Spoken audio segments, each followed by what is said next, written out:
Son of God, share my mind.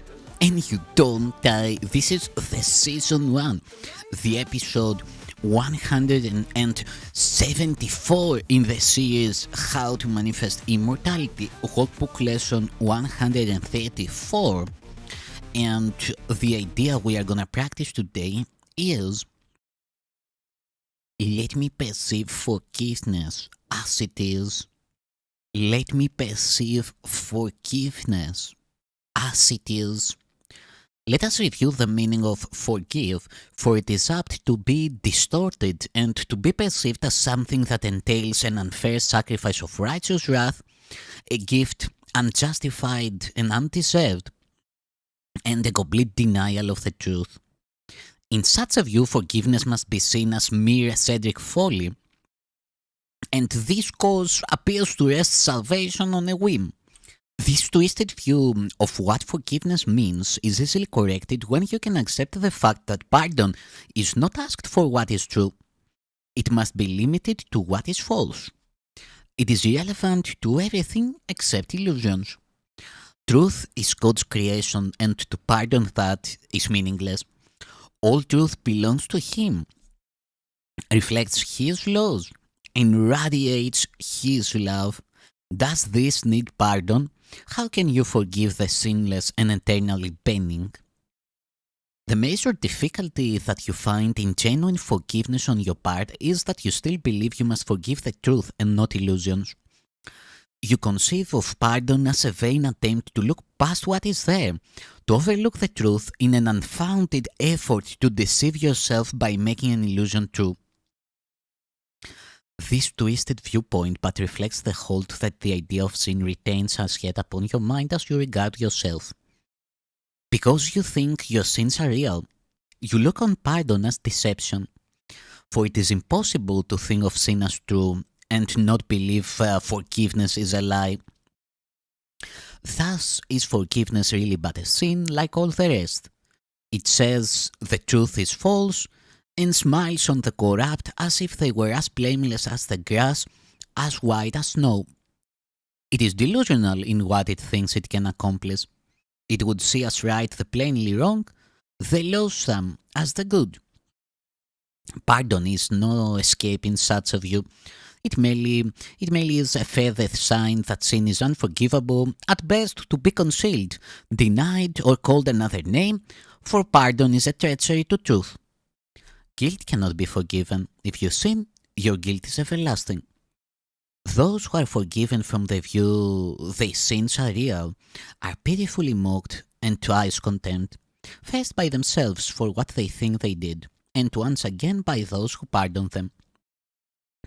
It is sin's unreality that makes forgiveness natural and wholly sane, a deep relief to those who offer it, a quiet blessing where it is received. It does not countenance illusions but collects them lightly with a little laugh and gently lays them at the feet of truth. And there they disappear entirely. Forgiveness is the only thing that stands for truth in the illusions of the world. It sees their nothingness and looks straight through the thousand forms in which they may appear. It looks on lies, but it is not deceived. It does not heed the self-accusing shrieks of sinners mad with guilt. It looks on them with quiet eyes and merely says to them, "My brother, what you think is not the truth." The strength of pardon is its honesty, which is so uncorrupted that it sees illusions as illusions, not as truth. Not as truth. It is because of this that it becomes the undeceiver in the face of lies, the great restorer of the simple truth. By its ability to overlook what is not there, it opens up the way to truth which has been blocked by dreams of guilt. Now, are you free to follow in the way your true forgiveness opens up to you? For if one brother has received this gift of you, the door is open to yourself. There is a very simple way to find the door to true forgiveness and perceive it open and welcome. When you feel that you are tempted to accuse someone of sin in any form, Do not allow your mind to dwell on what you think he did, for that is self-deception. Ask instead, would I accuse myself of doing this? Thus, will you see alternatives for choice in terms that render choosing meaningful and keep your mind as free of guilt and pain as God Himself intended it to be and as it is in truth? It is but liars that would condemn. In truth, is innocence the only thing there is? Forgiveness stands between illusions and the truth, between the world you see and that which lies beyond, between the hell of guilt and heaven's gate. Across this bridge, as powerful as love which laid its blessing on it, are all dreams of evil and of hatred and attack brought silently to truth. They are not kept to swell and plaster and to terrify the foolish dreamer who believes in them. He has been gently wakened from his dream by understanding what he thought he saw was never there. And now he cannot feel that all escape has been denied him. He does not have to fight to save himself. He does not have to kill the dragons which he thought pursued him. Nor need he erect the heavy walls of stone and iron doors he thought would make him safe. He can remove the ponderous and useless armor made to chain his mind to fear and misery. His step is light, and as he lifts his foot to stride ahead, a star is left behind to point the way to those who follow him. Forgiveness must be practiced, for the world cannot perceive its meaning, nor provide a guide to teach you its beneficence. There is no thought in all the world that leads to any understanding of the laws it follows, nor the thought that it reflects. It is as alien to the world as is your own reality, and yet it joins your mind with the reality in you. Today we practice true forgiveness, that the time of joining be no more delayed, for we would meet with our reality in freedom and in peace. Our practicing becomes the footsteps lighting up the way for all our brothers who will follow us to the reality we say with them. That this may be accomplished, let us give a quarter of an hour twice today and spend it with the guide who understands the meaning of forgiveness and was sent to us to teach it. Let us ask of him, let me perceive forgiveness as it is.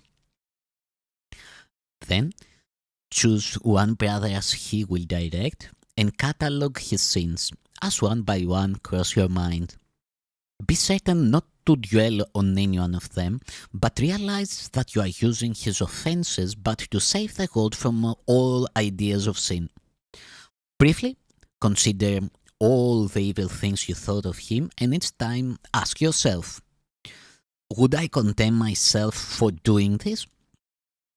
Let him be freed from all the thoughts you had of sin in him. And now you are prepared for freedom. If you have been practicing thus far in willingness and honesty, you will begin to sense a lifting up, a lightening of weight across your chest, a deep and certain feeling of relief. The time remaining should be given to experiencing the escape from all the heavy chains you sought to lay upon yourself. But the time remaining should be given to experiencing the escape from all the heavy chains you sought to lay upon your brother, but were laid upon yourself. Forgiveness should be practiced through the day, for there will still be many times when you forget its meaning and attack yourself. When this occurs, allow your mind to see through this illusion as you tell yourself, let me perceive forgiveness as it is. Would I accuse myself of doing this? I will not lay this chain upon myself. In everything you do, remember this.